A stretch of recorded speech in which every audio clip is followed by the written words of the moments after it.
Ce jeudi 8 mai, le Val d'Argent a fêté le 80e anniversaire de la fin de la Seconde Guerre mondiale. Chaque municipalité avait donné rendez-vous aux habitants devant les monuments aux morts.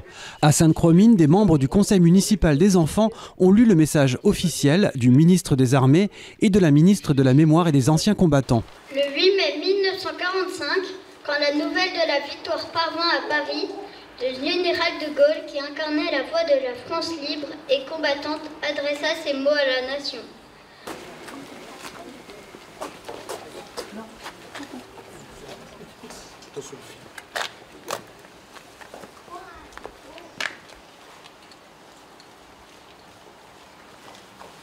Les élèves qui participent au projet Orchestre à l'école étaient également présents.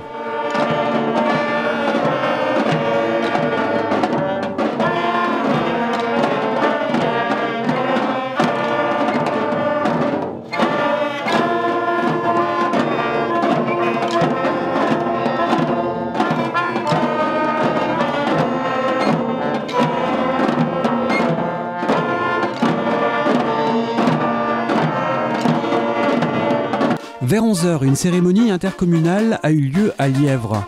Sur place étaient réunis les mineurs d'Échery, la musique Concordia, associations patriotiques, élus, représentants de la gendarmerie, des sapeurs-pompiers, des brigades vertes, de l'éducation nationale et des cultes. Pour les élus, il est essentiel d'associer les nouvelles générations à ces commémorations. Et je suis particulièrement heureux que l'école du Chalmont ait participé cette année avec un texte magnifique que nous avons tous encore en mémoire de Jean Ferrat. Et comment dire, ce passage de mémoire, ce passage de relais s'étant fait, je dirais, c'est qui fait toute la beauté de cette cérémonie d'aujourd'hui. L'anniversaire de la Libération est aussi l'occasion de rendre hommage à toutes celles et ceux qui ont défendu des valeurs de liberté. Alors au niveau de notre vallée, la Libération, comment dire, il y a beaucoup de souvenirs.